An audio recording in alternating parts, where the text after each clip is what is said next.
Good morning and welcome to Church at Home with Rachel for Tuesday, the 15th of June.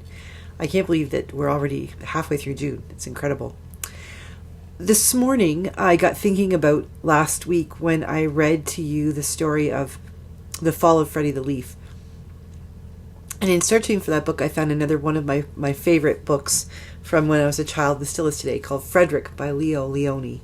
I've had this book since I think I was about 6 years old. I think I got it as a Sunday school present at the end of the year, and I have used it so often in my ministry.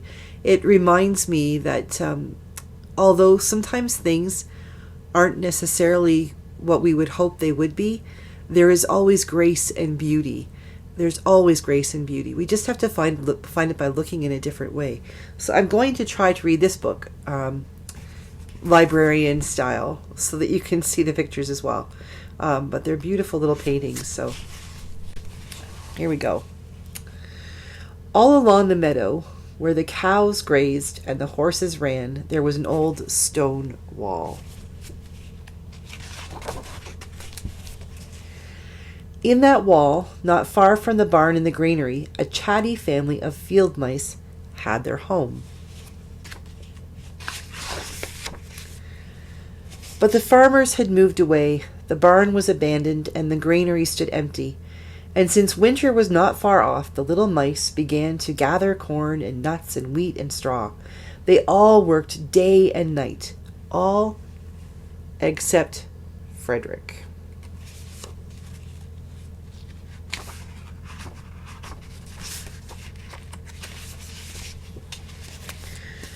"Frederick, why don't you work?" they asked.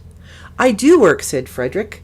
"I gather sun rays for the cold, dark winter days."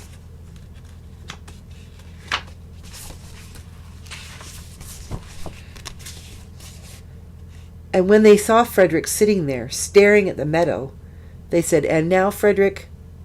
"I gather colors," answered Frederick, simply, "for winter is gray."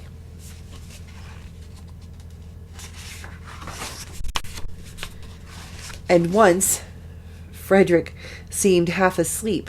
"Are you dreaming, Frederick?" they asked reproachfully. But Frederick said, "Oh no, I'm gathering words, for the winter days are long and many, and will run out of things to say."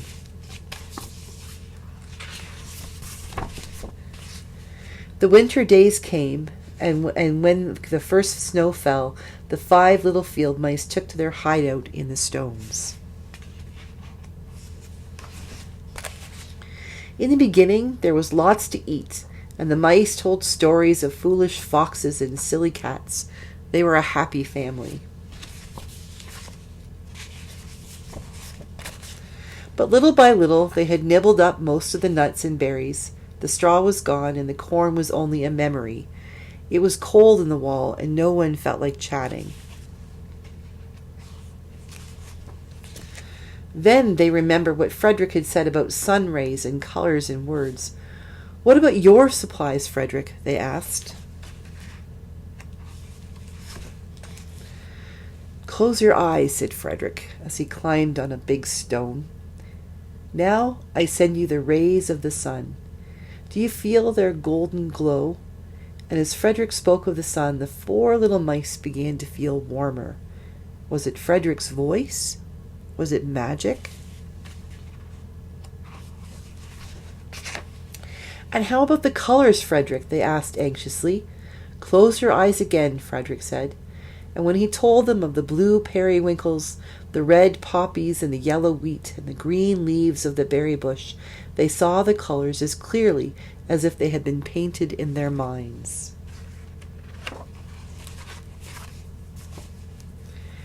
"And the words, Frederick?"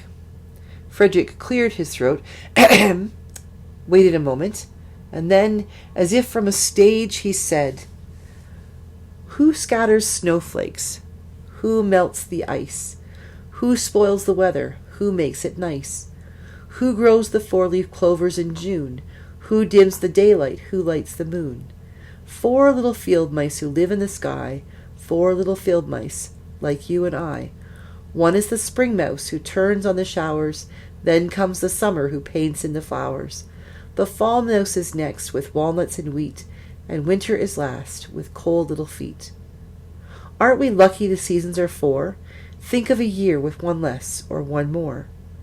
When Frederick had finished, they all applauded. But Frederick, they said, you're a poet.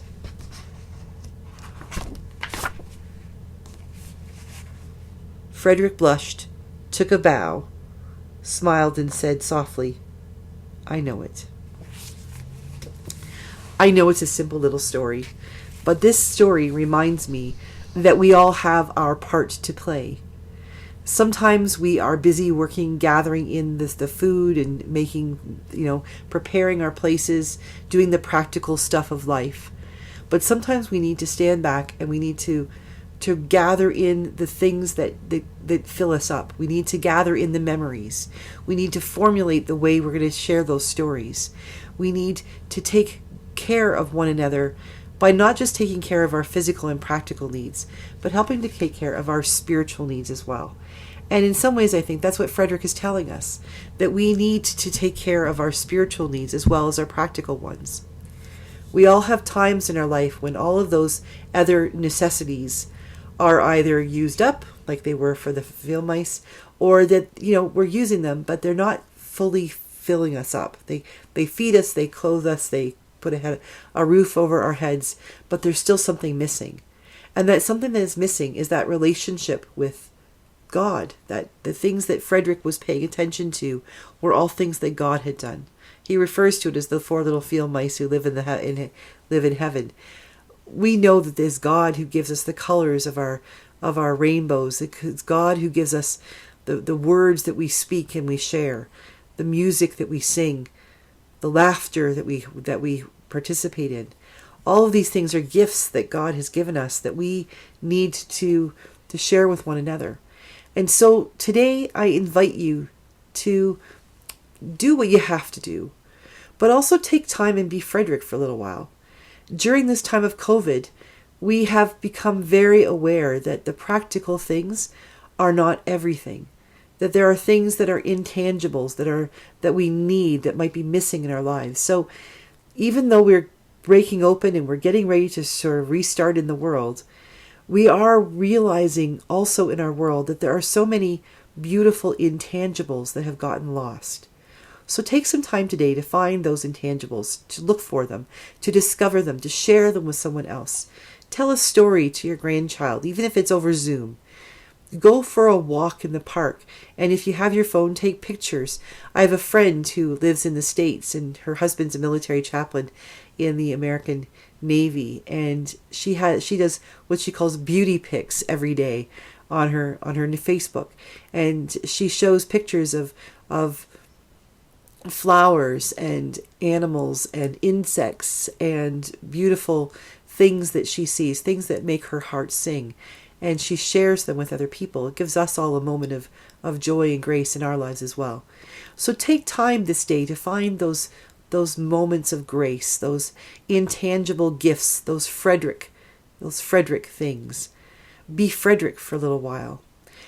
And always remember that those gifts are just as important as the gifts of working hard and providing and all of the tangible things we need in life.